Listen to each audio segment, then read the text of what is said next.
Oh my gosh! I'm gonna have another go. Otherwise, this is pants. Wow, that's really echoey.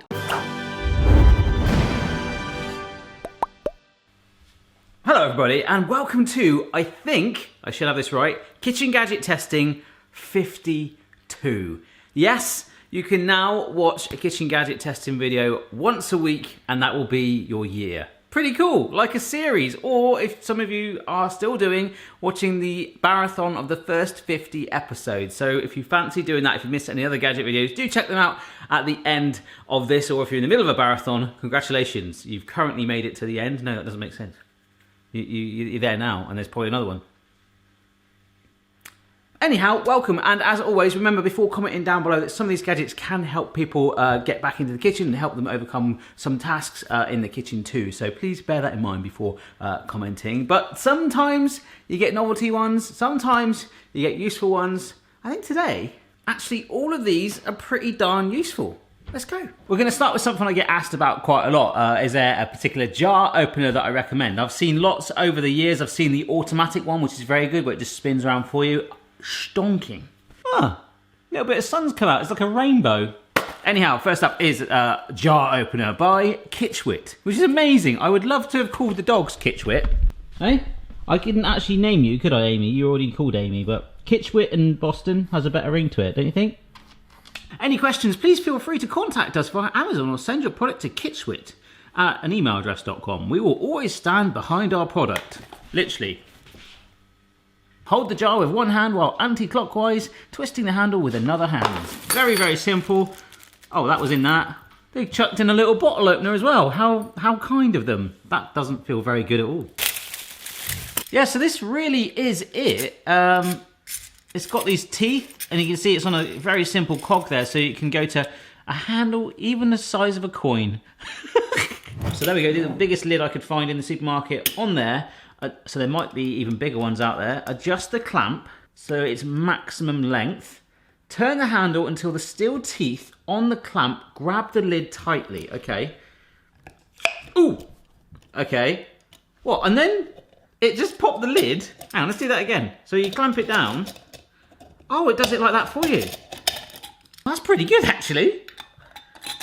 It's like no effort. That worked really well. Turn the handle until the steel teeth on the clamp grab the lid tightly, then hold the jar with one hand while still continuing, because anti-clockwise turns it to reduce the size here. So by doing that... So let's do that again. Nice and wide, straight on, and then... Oh, it does need a teeny bit of push, but other than that, that's actually pretty good.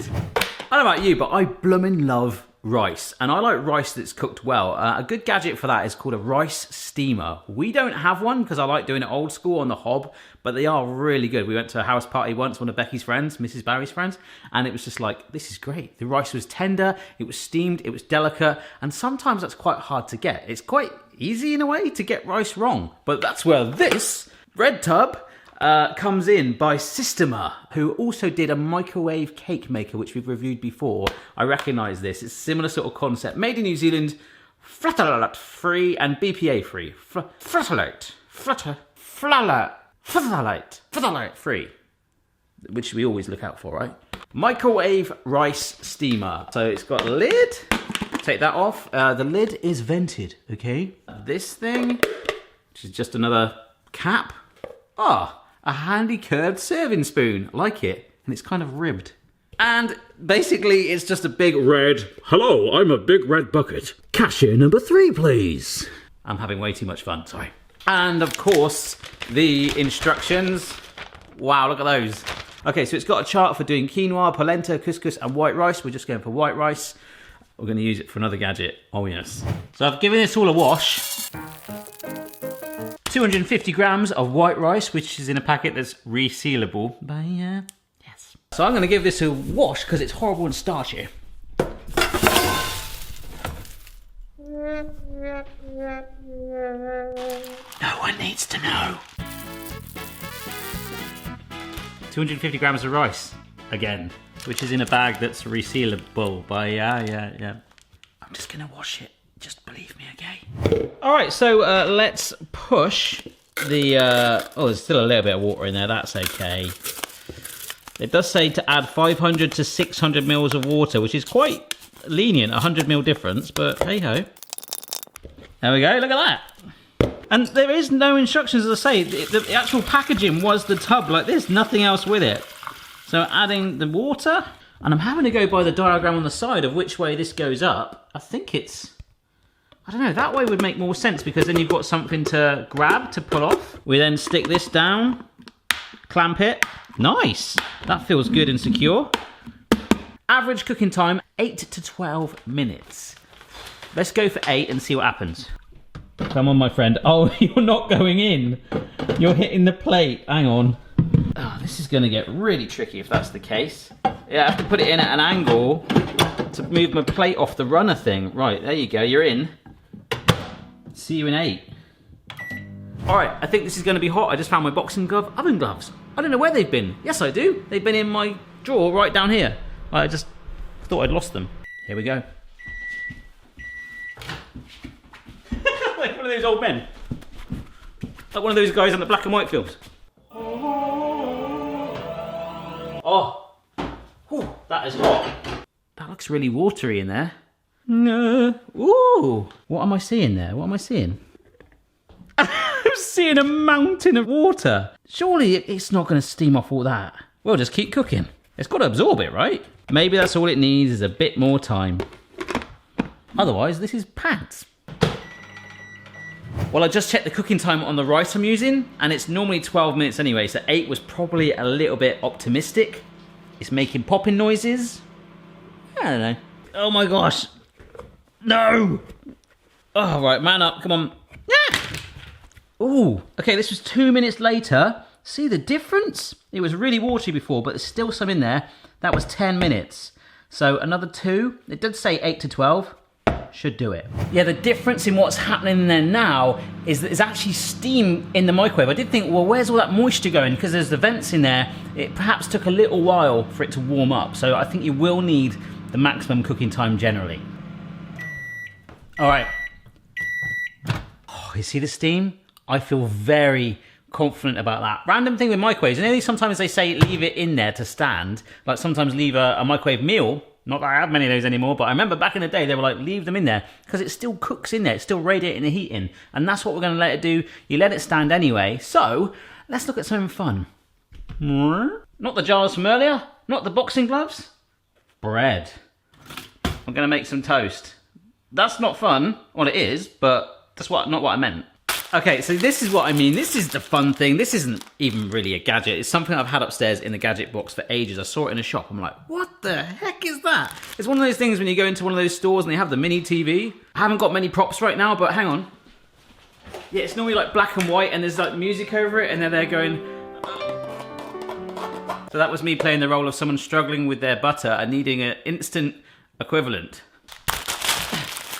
And then all of a sudden their life is better because...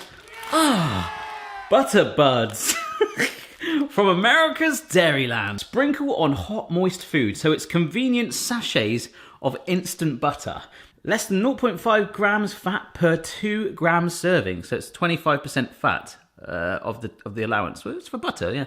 Ideal over baked potatoes, vegetables, fish, rice, pasta, and toast. Please pop up. Not going to do it, are you? That would have been perfect. Used as an ingredient in soup, sauces, gravies, mashed potatoes, and toast. Butter-flavoured granules. Keeps flavour when heated. Gluten-free. No refrigeration needed. Which is good because these have literally been upstairs for about 2 years. So that's basically it. How the heck do you open that? We'll snip. All right. What we'll do is compare the toast side by side. I'm gonna put the butter on the toast and the heat is gonna let it soak in. It's gonna be gorgeous. But no, instead I can use, what was it?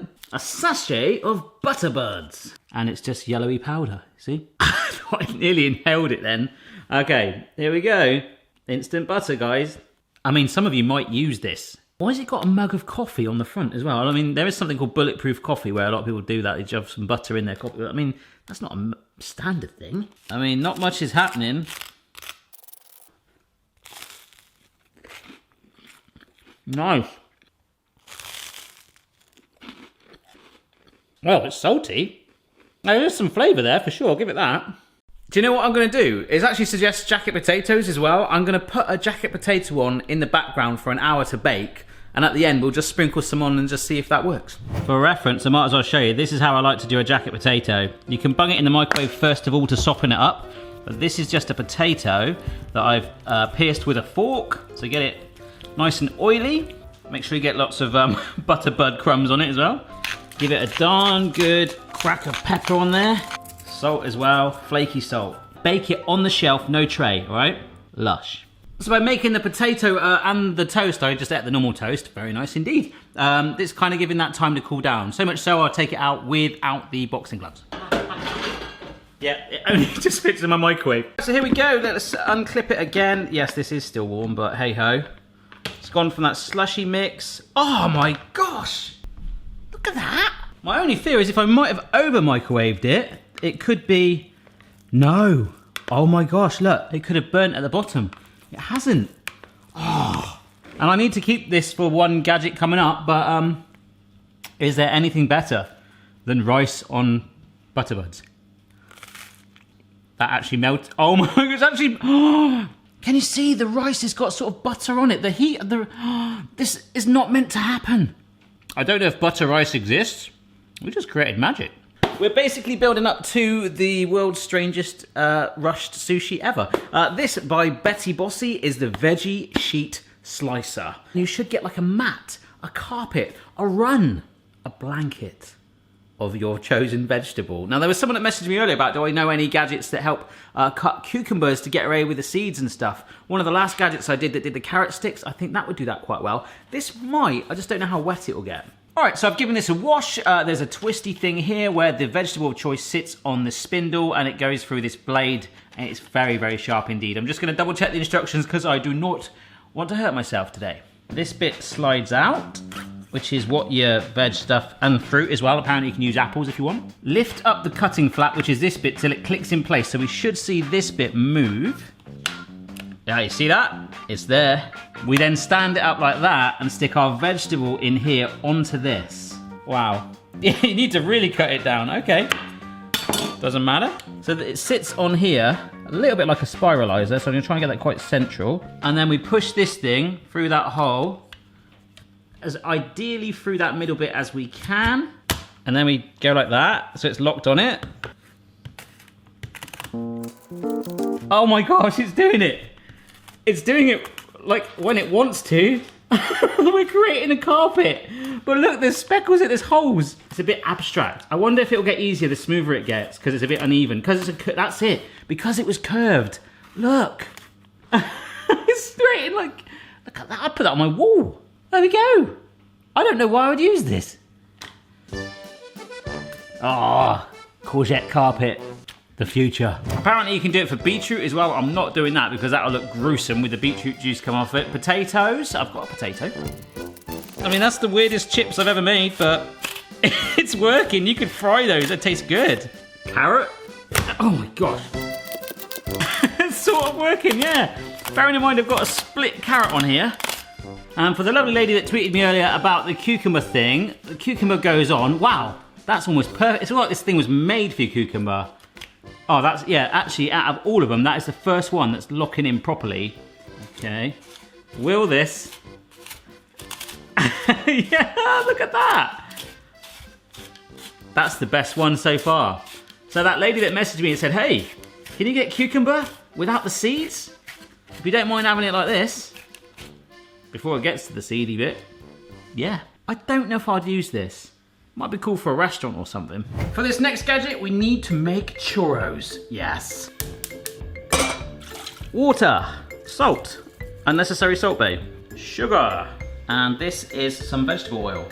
So what we're gonna do is bring this to a simmer. This will not take long because of the sugar and the oil in there and all the salt. Basically everything that's not the water as well will help it. Once it gets to that, we add some flour. There you go, you see that roaring away? Take it off the heat. And add, this is some plain flour. You could sieve it in if you want. To be honest, I wish I did. But the heat of that is gonna cook the flour and form a dough and steam up the camera. It's gonna absorb all that fluid, the sugar, The salt, the oil, it's all going in there. You need a bit of oil anyway for the cooking bit. The next bit, the sweetness.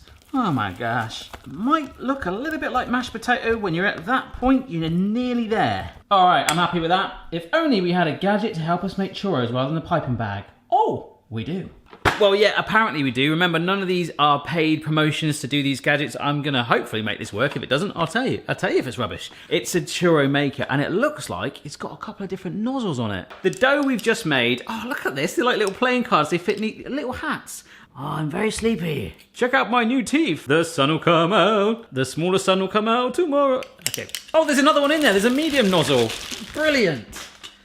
Wow, that looks like something I don't want to talk about. Oh my gosh, it's a pump. Brilliant. Yes, oh, it's gonna be so good. You could have like a silicone gun version, that'd be much easier. But no, you gotta earn it. Does that lock in? Easy. You pick your nozzle of choice plate that goes in there, it locks in there. If only we had some churro dough. Oh, we do dough. I just thought I'd try and do what I'd normally do, where, say I was putting it into a piping bag, I could stack it up, but because this is in the way, I put some cling film here to catch it, and I just stick the dough in. But my aim is to get it side on like that, so that I can stick this, there we go. That is not coming off. We twist this in to some oil. But if only we could fry oil a little bit more safely. There's a gadget for that. Right, this is something called a fry wall. Okay, look at that. Self-explanatory. It's supposed to stop oil splattering, which if we're gonna fry these churros, could happen. This is for a 10-inch pan. I don't know if I've got one of those. Look at that. Oh my gosh. Wow, that's really echoey. Remember that time you had one of these on your head? Looking back, I feel sorry for you. This is my normal size frying pan. Oh no, look at that. It's massive for it. Ooh, ooh. Ooh, it might do it. It might just about do it. Is this gonna make frying more dangerous? Wow. Vegetable oil's going in. I'm trying to run it down that crease just to try and pop it a little bit. But you can see already, sometimes that would splatter over. I can pour this quite aggressively and the wall is catching it. All right, here's the problem. This oil is hot now, hot enough to cook. What I think is this thing should really be a solid thing. For packaging, obviously, for the people that are selling it, it's much easier. Because look, if I can have my spatula there, just holding that down in place, that fits perfectly, but it just wants to do that. And that's gonna cause a problem. I know it's ready because I just dropped a little piece in and it's working all right. And to be fair, that does feel quite safe. I just don't like this bit. So I'm twisting the Churro Maker. And I might have to snip this from a height. Oh, look. Cooking away. Sorry, this is a bit dangerous for me to do on my own, so I'm being careful here. But to be fair, that fry wall is making me feel quite safe. Oh my gosh. Oh my gosh, oh my gosh, look what's happening. Oh my gosh, this is really bad. No. That's really, oh look what's happening. This is really not good. Okay, I'm being serious now. I need to get that away from the oily worktop or my feet and just let everything chill. Wow. Red hot oil, folks. I managed to salvage 2 churros and more importantly, fry some of the potato carpet. Coming to a chip shop near you soon. Oh, that's gorgeous. Churro. So the food good. As for the fry wall, it might in all honesty be better as an anti-dog biting collar thing. If it was solid, like I said, I would feel much safer. It did fit around that wok quite nicely, just that extra bend, and that's just the way it's been stored. I don't know. I do think the solid ones exist, but hang on. We gotta use up that rice. Yes, finally, my friends, today is something I've been tagged in for absolutely months, and it's taken months to arrive from Japan. I love the packaging. They're always so cool when they're from Japan, but it's got some English on it. This is the rice roll shaker. Someone was sending me these videos where someone literally making sushi by shaking this upside down. That's why we needed our rice, which isn't sushi rice, but it's still rice, okay? Now I have stirred through a little bit of rice vinegar, sugar and salt, just to make it a little bit more sushi-esque, but that is it. I've given it a wash, and it does look like just like a little paintbrush roller really, but this envelope thing is the key to making this work. With all these Japanese products, the packaging's really fun and there's usually images and not normally English, but we have got it today. So open sesame. It says to put a bit of rice in, then the filling, then some more rice. Yeah, see, if I mush it a bit, it is quite sticky anyway. A lot of rice is sticky. Now, if only I had a carpet of courgette here. There we go, okay. So actually that's almost worked out perfect. Look at the lengths of those. Made by the same company or something. So I'm just gonna keep loading this up, primarily to enclose the ingredients. Well, I think that's about the best I'm gonna go. The only thing it's not telling me is how high to do it. And I'm finding, just like with sushi rice, to wet my fingers in a glass is really helping that sort of bond it. Okay, so now we close it back up. And this is where it says to shake it. It says to do it about 30 times. Oh my gosh. Oh, I felt it drop. That's the sound of the rice moving around. I don't know if that's sort of shaping it. There is something happening. Oh my gosh. Insert the seaweed, which is the nori, if you're looking for it in the supermarket, all right? It's a sheet of seaweed. Wow, that was hard to say. So we put it through this gap, all right? And it's this that should wrap around the rice. Normally when I use nori, I wet one end to seal it together by but I'm not gonna do that, it doesn't tell me to. There might be a standard generic size for seaweed because that fits right in there. Excited. So let's just stick this through the letterbox, effectively. Okay, and that's sitting like there. I'm really excited, scared, and set up for disappointment. Right, is it going a bit further? It's getting wet, that's good. I'm gonna try the other end. I think it's gonna get wet, stuck to the rice, and eventually it's gonna pull it through. I'm gonna keep going. I'm sure that's getting shorter. Maybe it's just a mental thing. Nah, there's a lot less now. Look, there's so much less. Oh, no, where's it going? It's underneath it. If I turn this over. Oh, it's got the perfect shape on it as well. I'm gonna have another go. I just looked at the other instructions, the top ones with the eggs on, and it looked like I just overfilled it. Okay, so I'm putting a lot less in. See? A lot lower now. And if this doesn't work... Oh yeah. That has encased it. Okay, there's a little bit of filling sticking out, but you can see that's very tubular. There's actually an angle for it to go in at. Oh, nearly there. Oh, it's gone in.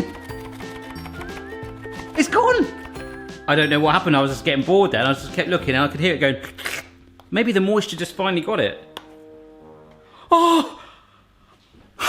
Yes. Yes. It's not the tightest grip on there. It's alright.